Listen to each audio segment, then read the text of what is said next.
Welcome to Tamil jobs insider YouTube channel. இந்த வீடியோவில் நம்ம இப்போ ரீசெண்டாக வெளிவந்திருக்க பர்மனெண்ட்டான சென்ட்ரல் கவர்மெண்ட் ஜாப் பற்றி தான் பார்க்க போகிறோம். இந்த நோட்டிஃபிகேஷனில் எம்டிஎஸ் அசிஸ்டன்ட் சொல்லி 2 விதமான பதவிகள் ரெக்ரூட் பண்ண போகிறாங்க. மினிமம் குவாலிஃபிகேஷன் 10ஆம் வகுப்பு பாஸ் பண்ணியிருந்தாலே போதும். அதுக்கு மேலே 12th any degree, diploma, ITI, BE, பிடெக்னு நீங்கள் என்ன படிச்சிருந்தாலும் இந்த போஸ்ட்டுக்கு அப்ளை பண்ண விருப்பப்பட்டீங்கன்னா நீங்கள் எலிஜிபிள் தான், விண்ணப்பிச்சுக்கலாம். சேலரியை பொறுத்த வரைக்கும் மினிமம் 18,000 மேக்ஸிமம் 44,900 வரைக்கும் பேசிக் பே சொல்லியிருக்காங்க. இது இல்லாமல் எக்கச்சக்கமாக உங்களுக்கு அலவன்சஸும் இருக்கும். இந்த போஸ்ட்டுக்கு ஆஃப்லைன் மூலமாக விண்ணப்பிக்க சொல்லியிருக்காங்க. பர்மனெண்ட்டான சென்ட்ரல் கவர்மெண்ட் ஜாப் ஆப்பர்ச்சுனிட்டி தான். விண்ணப்பிக்க மே மாதம் 15ஆம் தேதி வரைக்கும் உங்களுக்கு டைம் கொடுத்துருக்காங்க. தமிழகம் முழுதும் உள்ள ஆண்கள், பெண்கள் இந்த போஸ்ட்டுக்கு எலிஜிபிள். இதோட அஃபிஷியல் நோட்டிஃபிகேஷன் அண்ட் எலிஜிபிலிட்டி பற்றின டீட்டெயில்ஸ் இப்போ நான் ப்ரீஃபாக எக்ஸ்பிளைன் பண்ணுறேன். வீடியோவை ஸ்கிப் பண்ணாமல் முழுமையாக பாருங்கள். அதுக்கு முன்னாடி நீங்கள் இப்போ தான் இந்த சேனலுக்குள்ளே முதல் முறையாக வரீங்க அப்படின்னா நம்ம சேனலை சப்ஸ்கிரைப் பண்ணிவிட்டு பெல் சிம்பல் ப்ரெஸ் பண்ணி ஆல்கிற நோட்டிஃபிகேஷனில் செட் பண்ணிக்கிங்க. அப்போ தான் நாங்கள் கொடுக்குற எல்லா கவர்மெண்ட் ஜாப் ஆப்பர்ச்சுனிட்டியும் உங்கள் ஃபோனுக்கு டைமுக்கு நோட்டிஃபிகேஷனாக கிடைக்கும். இந்த ரெக்ரூட்மெண்ட் ரிலேட்டடான apply link and notification link எல்லாமே இந்த வீடியோவோட டிஸ்கிரிப்ஷன்லையும் ஃபஸ்ட்டு கமெண்ட்லையும் பின் பண்ணியிருக்கேன், செக் பண்ணி பாருங்கள். இந்த வீடியோவுக்கு ஒரு லைக் கொடுத்துருங்க. நீங்கள் கொடுக்குற லைக் தான் எங்களுக்கு அடுத்தடுத்து வீடியோ போகிறதுக்கான மிகப்பெரிய மோட்டிவேஷனாக இருக்கும். இப்போ வாங்க நம்ம வீடியோக்குள்ளே போகலாம். இதுதான் இந்த ஜாபுக்கான அஃபிஷியல் நோட்டிஃபிகேஷன். முக்கியமாக இந்த வீடியோ ஒரு இண்டிபெண்டன்ட் ரிவ்யூ வீடியோ தான். எஜுகேஷன் பர்பஸ்க்காக தான் போஸ்ட் பண்ணுறோம். இந்த போஸ்ட்டுக்கு விண்ணப்பிக்கிறதும் விண்ணப்பிக்காததும் உங்களோட சொந்த விருப்பம் தான், ஓகேங்களா? இந்த நோட்டிஃபிகேஷன் நமக்கு எங்கேருந்து கொடுத்துருக்காங்க அப்படின்னு பார்த்தீங்கன்னா ஐசிஏஎஸ்லேருந்து கொடுத்துருக்காங்க. அதாவது Indian association for the cultivation of science, இங்கேருந்து நோட்டிஃபிகேஷன் கொடுத்துருக்காங்க. இது பார்த்திங்கன்னா department of science and technology கீழே வரும் அப்படின்னு சொல்லியிருக்காங்க. எல்லாமே பர்மனன்ட் ஜாப் ஆப்பர்ச்சுனிட்டிஸ் தான். இந்த போஸ்ட்டுக்கு ஆஃப்லைன் மூலமாக விண்ணப்பிக்க சொல்லியிருக்காங்க, ஓகேங்களா? All Indian citizens eligible. இது பார்த்திங்கன்னா பர்மனெண்ட்டான central government job opportunity. So Indian citizens எல்லாருமே தாராளமாக விண்ணப்பிச்சுக்கலாம். இந்த போஸ்ட்டுக்கு ஆஃப்லைன் மூலமாக விண்ணப்பிக்க சொல்லியிருக்காங்க இல்லையா, அதற்கான அப்ளிகேஷன் ஃபார்மே இதே பிடிஎஃபில் கொடுத்துருக்காங்க. பேஜ் நம்பர் 6 உங்களுக்கு அப்ளிகேஷன் ஃபார்ம் ஸ்டார்ட் ஆகுது. இதை கரெக்டாக டவுன்லோட் பண்ணி பிரிண்ட் அவுட் எடுத்துக்கோங்க. இங்கே உங்களோட ரீசன்ட் பாஸ்போர்ட் சைஸ் ஃபோட்டோகிராஃப் பற்றி அதில் அக்ராஸாக சைன் பண்ணிடுங்க. இங்கே போஸ்ட் அப்ளைட் பார் அப்படின்னு கேட்டிருக்காங்க. போஸ்ட்டோட நேம் மென்ஷன் பண்ணிவிட்டு இங்கே வந்து பார்த்தீங்கன்னா ஃபுல் நேம், உங்களோட நேம் வந்து கேபிட்டல் லெட்டர்ஸில் ஃபில் பண்ணணும். அதே மாதிரி டேட் ஆஃப் பர்த் இங்கே மென்ஷன் பண்ணிடுங்க. இந்த நோட்டிஃபிகேஷனோட க்ளோசிங் டேட்டில் உங்களோட ஏஜ் என்னவோ அதை இங்கே ஃபில் பண்ணுங்கள். அடுத்து ஜெண்டர் டீட்டெயில்ஸ் மேலா ஃபீமேலான்னு ஃபில் பண்ணிட்டு உங்களோட நேஷனாலிட்டி, உங்களோட கம்யூனிட்டி, உங்களோட அப்பா அல்லது கணவரோட பெயர், ஆக்குபேஷன் அண்ட் அட்ரஸ் இதெல்லாமே கொடுக்கணும். மெரிட்டல் ஸ்டேட்டஸ் மேரிடா அன்மேரிடான்னு மென்ஷன் பண்ணுங்கள். வேலிடான ஃபோட்டோ ஐடி நம்பர் கேட்டிருக்காங்க. ஆதார் நம்பர் அல்லது பேன் நம்பர் ஏதாவது ஒன்று கொடுத்துருங்க. அடுத்து அவங்க கேட்டிருக்க இந்த கொஸ்டின் கரெக்டாக ஆன்சர் பண்ணிவிட்டு பர்மனெண்ட் அட்ரஸ், கரஸ்பாண்டட் அட்ரஸ் எல்லாமே பின்கோடோட ஃபுல் அட்ரஸ் கொடுத்துருங்க. உங்களோட மொபைல் நம்பர், இமெயில் ஐடி இங்கே ஃபில் பண்ணிக்கலாம். உங்களோட educational qualification 10th 12th degree, அடுத்தடுத்து என்னென்ன படிச்சிருக்கீங்களோ அதோட டீட்டெயில்ஸ் எல்லாமே ஒன் பை ஒன்னாக நீங்கள் இங்கே ஃபில் பண்ணணும். அந்த குவாலிஃபிகேஷனை பார்த்தீங்கன்னா எந்த யூனிவர்சிட்டியில் படிச்சிங்க, எந்த இன்ஸ்டியூட்டில் அல்லது போர்டில் படிச்சிங்க எல்லாமே மென்ஷன் பண்ணணும். Joining year, completion year, main subject, அதேமாதிரி பர்சன்டேஜ் ஆஃப் மார்க்கு எல்லாமே அவங்க கேட்டிருக்க மாதிரி ஃபில் பண்ணிட்டு இங்கே உங்களோட சிக்னேச்சர் போட்டுருங்க.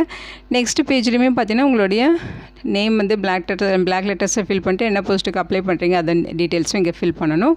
அடுத்து இங்கே எக்ஸ்பீரியன்ஸ் டீட்டெயில்ஸ் கேட்டிருக்காங்க, ஓகேங்களா? எந்த கம்பெனியில் ஒர்க் பண்ணீங்க, என்ன போஸ்டிங்ஸில் இருந்தீங்க, எந்த வருஷத்துலேருந்து எந்த வருஷம் வரைக்கும் ஒர்க் பண்ணீங்க, நேச்சர் ஆஃப் அப்பாயின்மெண்ட் என்ன, சேலரி லெவல் என்ன, நேச்சர் ஆஃப் டியூட்டிஸ் என்ன எல்லாமே ஃபில் பண்ணணும். அடுத்து இங்கே எக்ஸ்பீரியன்ஸ் டீட்டெயில்ஸ் கேட்டிருக்காங்க. ஏதாவது ட்ரைனிங் அட்டன் பண்ணியிருந்தால் அதோட details, computer proficiency details, additional information இருந்தால் அதோட டீட்டெயில்ஸ் எல்லாமே ஃபில் பண்ணிட்டு அப்ளிகேஷன் ஃபீஸ் சொல்லியிருக்காங்க. அது டிடியாக எடுத்து சென்ட் பண்ணணும். அந்த டிடியோட அமௌண்ட்டு, டிடி நம்பரு, டேட்டு எல்லாமே இங்கே ஃபில் பண்ணணும். இங்கே பார்த்தீங்கன்னா இந்த அப்ளிகேஷனோட நீங்கள் என்னென்ன டாக்குமெண்ட்ஸ் அட்டாச் பண்ணி சென்ட் பண்ணுறீங்களோ அது எல்லாமே செல்ஃப் அட்டஸ்டட் ஜெராக்ஸ் காப்பீஸாக இருக்கணும். அந்த டாக்குமெண்ட்ஸோட டீட்டெயில்ஸ் இங்கே ஃபில் பண்ணணும், ஓகேங்களா? ஸோ இங்கே டிக்ளரேஷன் ஃபில் பண்ணிவிட்டு பிளேஸ், டேட் எல்லாமே இங்கே ஃபில் பண்ணிடுங்க. இங்கே உங்களோட சிக்னேச்சர் போட்டுருங்க. இது கூட தேவையான documents, age proof, educational proof, அதே மாதிரி பார்த்திங்கன்னா experience proof, so community proof, photo ID proof, இந்த மாதிரி என்னென்ன டாக்குமெண்ட்ஸ் அட்டாச் பண்ணுமோ எல்லாமே self attested xerox copies attach பண்ணி அவங்க சொல்லியிருக்க இந்த அட்ரஸுக்கு ஆஃப்லைன் மூலமாக போஸ்ட் மூலமாக நீங்கள் விண்ணப்பிக்கணும் அப்படின்னு சொல்லியிருக்காங்க. அப்ளிகேஷன் சென்ட் பண்ணுற அந்த கவர் மேலே application for the post of அப்படின்னு சொல்லி போஸ்ட் நேம் நீங்கள் மென்ஷன் பண்ணணும். அதேமாதிரி அட்வர்டைஸ்மெண்ட் நம்பரும் மென்ஷன் பண்ணி அனுப்ப சொல்லியிருக்காங்க, ஓகேங்களா? ஸோ இங்கே கொடுத்துருக்க டீட்டெயில்ஸ் ஒன் டைம் நீங்கள் படித்து பார்த்துட்டு விண்ணப்பிச்சிருங்க. இதுதான் அஃபிஷியல் நோட்டிஃபிகேஷன். ஸோ போஸ்டிங்ஸை பொறுத்த வரைக்கும் எம்டிஎஸ் அசிஸ்டன்ட் சொல்லி 2 விதமான பதவிகள் ரெக்ரூட் பண்ண போகிறாங்க. ஸோ எப்படி அப்ளை பண்ணுங்கிற இன்ஸ்ட்ரக்ஷன் ஷார்ட்டாக இங்கே கொடுத்துருக்காங்க, செக் பண்ணிக்கிங்க. அப்ளிகேஷன் ஃபீஸஸை பொறுத்த வரைக்கும் எஸ்சி எஸ்டி ஃபீமேல் கேண்டிடேட்ஸ்க்கு 500 ரூபாய் ஃபீஸ் சொல்லியிருக்காங்க. ஆல் அதர் கேட்டகரிஸ்க்கு 1000 ரூபாய் ஃபீஸ் சொல்லியிருக்காங்க. ஓகேங்களா? ஸோ இந்த ஃபீஸை நீங்கள் டிடியாக தான் எடுத்து சென்ட் பண்ணணும். அந்த டிடி பார்த்திங்கன்னா Indian association for the cultivation of science அப்படிங்கிற நேமில் பேயபிள் அட் கொல்கட்டா அப்படிங்கிற டீட்டெயில்ஸோடு நீங்கள் வந்து சென்ட் பண்ணணும் அப்படின்னு சொல்லியிருக்காங்க. ஸோ இந்த டிடி பார்த்திங்கன்னா ஸ்டேட் பேங்க் ஆஃப் இந்தியா, அதாவது எஸ்பிஐ பேங்க்கில் தான் வந்து டிடி வந்து எடுக்கணும் அப்படிங்கிற மாதிரி சொல்லியிருக்காங்க. ஸோ வேக்கன்சிஸை பொறுத்த வரைக்கும் மொத்தமாக 10 வேக்கன்சிஸ் கொடுத்துருக்காங்க. அசிஸ்டன்ட் பார்த்திங்கன்னா குரூப் பி கேட்டகிரி. ஸோ இதில் உங்களுக்கு 5 வேக்கன்சிஸ் இருக்குது. கம்யூனிட்டி வாரியாக வேக்கன்சிஸ் பிரேக்கப் இங்கே கொடுத்துருக்காங்க. ஓகே, வேக்கன்சிஸை பொறுத்த வரைக்கும் பார்த்திங்கன்னா அசிஸ்டன்ட் குரூப் பி கேட்டகிரியில் உங்களுக்கு போஸ்டிங்ஸ் இருக்குது. இங்கே உங்களுக்கு 5 வேக்கன்சிஸ் கொடுத்துருக்காங்க. கம்யூனிட்டி வாரியாக பிரேக்கப்புமே இருக்குது. அதாவது யூஆருக்கு 2, இடபிள்யூஎஸ்க்கு 1, ஓபிசிக்கு 2ன்னு சொல்லி பிரித்து கொடுத்துருக்காங்க. அதே மாதிரி எம்டிஎஸ் ஜென்ரலில் குரூப் சி கேட்டகிரியில் 5 வேக்கன்சிஸ் இருக்குது. யூஆருக்கு 3 வேக்கன்சிஸும், இடபிள்யூஎஸ்க்கு 1, ஓபிசிக்கு 1ன்னு சொல்லி பிரித்து கொடுத்துருக்காங்க. ஸோ இதை பற்றி இந்த வேக்கன்சிஸ் டென்டேட்டிவாக கொடுத்துருக்காங்க. இதோட வேக்கன்சிஸ் இன்க்ரீஸ் ஆக டிக்ரீஸ் ஆக பாசிபிலிட்டிஸ் இருக்குதுன்னு சொல்லியிருக்காங்க. எஜுகேஷனல் குவாலிஃபிகேஷன் ஃபஸ்ட்டு பார்த்தீங்கன்னா அசிஸ்டன்ட் போஸ்ட்டு. இந்த போஸ்ட்டுக்கு ஏதாச்சும் ஒரு பேச்சுலர் டிகிரி நீங்கள் கம்ப்ளீட் பண்ணியிருந்தாலே போதும். Arts, science, BE, BTech, BCom, BBA, BSc இந்த மாதிரி நீங்கள் என்ன படிச்சிருந்தாலும் சரி, ஏதாவது ஒரு பேச்சுலர் டிகிரி கம்ப்ளீட் பண்ணியிருக்கணும்.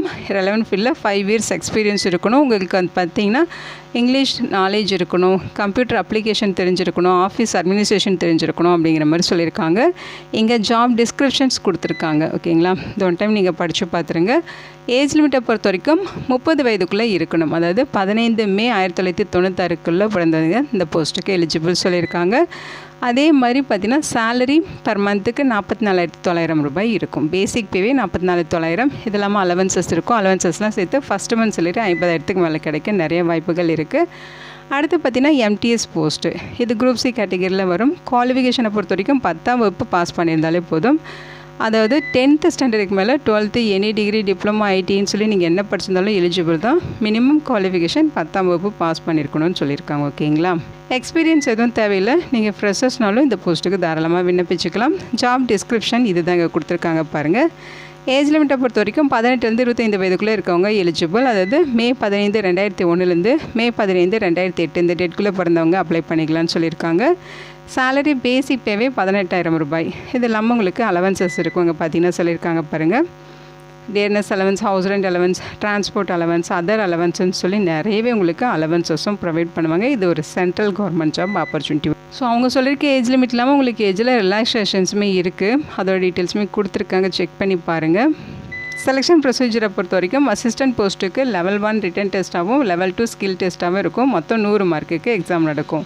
ரிட்டன் டெஸ்ட் 50 மார்க்குக்கு, ஸ்கில் டெஸ்ட்டு 50 மார்க்குக்கு நடக்கும். அதே மாதிரி எம்டிஎஸ் போஸ்ட்டுக்கு கம்ப்யூட்டர் பேஸ்டு டெஸ்ட் இருக்கும். 10th ஸ்டாண்டர்ட் லெவலில் கொஸ்டின்ஸ் இருக்கும்.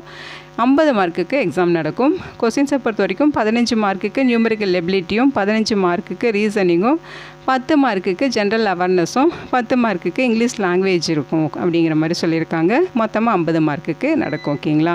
ஸோ லாஸ்ட் டேட் மே 15ஆம் தேதி ஈவினிங் 5 மணி வரைக்கும் இந்த போஸ்ட்டுக்கு ஆஃப்லைன் மூலமாக நீங்கள் விண்ணப்பிச்சுக்கலாம். இங்கே ஜென்ரல் இன்ஸ்ட்ரக்ஷன் கொடுத்துருக்காங்க பாருங்கள். Selection process, written test, skill test, physical efficiency test, இதை பேஸ் பண்ணி தான் உங்களை வந்து ரெக்ரூட் பண்ணுவாங்க. இங்கே கொடுத்துருக்க இன்ஸ்ட்ரக்ஷன் எல்லாமே ஒன் டைம் நீங்கள் படித்து பார்த்துருங்க. இதோட லிங்க் டீட்டெயில்ஸ் எல்லாமே இந்த வீடியோட டிஸ்கிரிப்ஷன்லையும் ஃபஸ்ட்டு கமெண்ட்லையும் பின் பண்ணியிருக்கேன், செக் பண்ணி பாருங்கள். இந்த வீடியோ உங்களுக்கு யூஸ்ஃபுல்லாக இருக்கும்னு நினைக்கிறேன். உங்கள் ஃப்ரெண்ட்ஸ் அண்ட் ரிலேட்டிவ் அப்படின்னு சொல்லி நிறைய பேருக்கு இந்த வீடியோவை ஷேர் பண்ணுங்கள்.